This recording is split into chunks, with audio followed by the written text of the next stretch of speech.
Shalom la famille, que le nom de Jésus soit béni. Seigneur, merci pour ce petit temps que tu permets, que ce message-là puisse toucher quelqu'un au nom de Jésus. J'aimerais, frères et sœurs en Christ, aujourd'hui parler de l'amour. La Bible nous parle de l'amour vraiment en 1 Corinthiens 13. Ce n'est pas un enseignement, c'est juste une petite exhortation pour relever quelques petits éléments sur l'amour. L'amour, c'est une attitude désintéressée. Une attitude désintéressée, c'est une attitude qu'on a pas par intérêt personnel, mais une attitude qu'on a pour l'intérêt de l'autre. Donc, on manifeste l'amour d'abord pour l'intérêt de l'autre. Amen. L'amour, c'est une attitude intéressée faite de don de soi-même. C'est-à-dire qu'on est prêt à tout pour le bonheur des autres, pour le bonheur de mon prochain, pour le bonheur de l'autre. Et cela consiste à aider autrui dans sa marche vers le bonheur et ses efforts pour aimer. On peut définir comme ça l'amour de façon générale. Et de façon générale, nous chrétiens, on connaît l'amour sur trois aspects. L'amour filial, qui est un amour manifesté pour toutes choses de ce monde. L'amour pour les affinités et pour l'amitié. Il y a l'amour qu'on appelle l'amour éros. C'est un amour manifesté dans un but sexuel. Encore appelé l'amour animal, origine du mot érotique. Donc l'amour éros, c'est vraiment quelque chose voilà, c'est vraiment lié au sexe. Et dans l'amour agapéo, que nous chrétiens, on manifeste, c'est un amour manifesté par les enfants de Dieu, c'est un amour entre enfants de Dieu, c'est un amour qu'on a sans réserve, un amour selon 1 Corinthiens 13, et c'est cela qui nous intéresse en tant qu'enfants de Dieu. Mais quand on est marié, on manifeste ces trois sortes d'amour-là, l'amour filial, l'amour éros et l'amour agapéo. Donc aujourd'hui, j'aimerais vraiment relever quelques points de cet amour-là. Il faut comprendre dans un premier temps que quand tu aimes quelqu'un, il ne faut pas aimer quelqu'un comme toi tu veux aimer quelqu'un. Quand tu aimes quelqu'un, il faut aimer la personne comme la personne voudrait être aimée, parce que l'amour se manifeste d'abord pour l'intérêt des autres. Je peux vous garantir que si Jésus avait un autre moyen de venir pour nous sauver que donner sa vie à la croix, il le ferait. Et quand on regarde à Jardin de Gethsémani, on voit que ça lui coûtait à lui Jésus de quitter son trône pour venir mourir, mais il fallait qu'il le fasse parce que c'était la seule chose à faire pour que nous soyons sauvés. Donc Jésus a agi et il sait bien qu'on ne pourra jamais lui rembourser ce qu'il a fait là pour nous sauver. C'est comme ça qu'on doit manifester l'amour. Il faut manifester l'amour pour la gloire de Dieu, sachant que la personne à qui tu manifestes cet amour-là ne pourra pas te rembourser ce que tu fais. Et aujourd'hui, j'aimerais relever quelques caractéristiques de l'amour, juste quelques caractéristiques de l'amour. Il faut comprendre que l'amour, quand on manifeste l'amour, c'est qu'on manifeste la bonté, c'est qu'on manifeste la bienveillance envers les autres. Amen.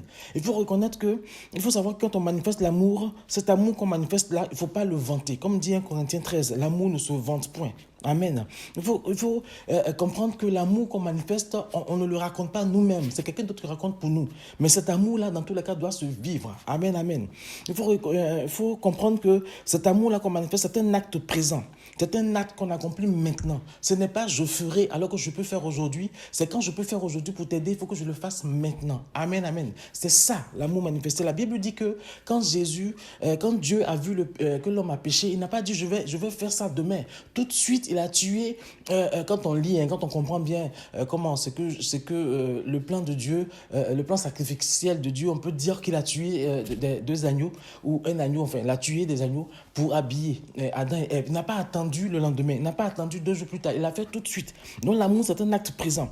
L'amour, c'est quelque chose qui se vit. Amen. L'amour, c'est quelque chose qui s'exerce. Amen. Il faut parfois apprendre à aimer. Il faut parfois apprendre à aimer. Quand on a du mal à aimer, il faut demander à Dieu de nous apprendre à aimer. L'amour, c'est quelque chose qui se pratique. Amen. Il faut le pratiquer, l'amour. Il faut le pratiquer, l'amour. C'est comme la foi.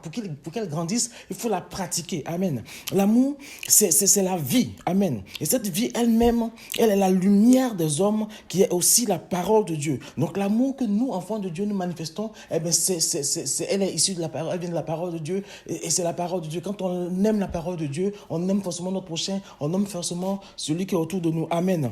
Et la parole de Dieu, c'est le mystère de Dieu. Et ce mystère-là est la grandeur de Dieu qui reflète sa gloire. Amen. Et c'est quelques éléments de l'amour là. J'ai voulu le présenter vite fait pour qu'on comprenne que l'amour, c'est important.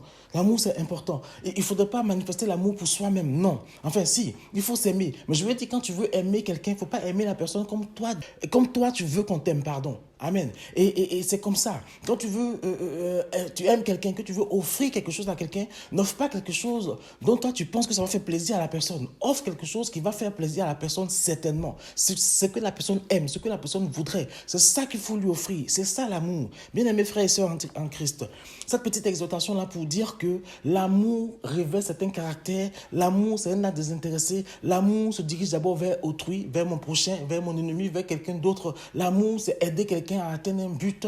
Et en tant qu'enfant de Dieu, quand on aide les autres, quand on aime les autres comme ça, Dieu, lui, il prend soin de nous. Lui, il nous aime en retour et il va nous aider dans ce que nous voulons atteindre comme objectif. C'était vraiment cette petite parole-là que j'ai voulu partager aujourd'hui. Je vais faire le vendredi prochain un autre audio où je vais parler en gros de l'amour. L'amour qu'on peut porter à Dieu, l'amour qu'on peut porter au prochain, l'amour qu'on peut porter à l'étranger, l'amour qu'on peut porter à l'ennemi. Soyez bénis et que cette exhortation-là puisse te faire du bien. Si ça t'a plu, n'hésite pas à le partager. Ça fait que 5 minutes, 6 minutes, c'est pas long. Et puis, souviens-toi toujours que quel que soit ce que tu vis comme enfant de Dieu, Dieu ne fera rien contre toi parce qu'il est ton papa. Amen, amen. Soyez bénis.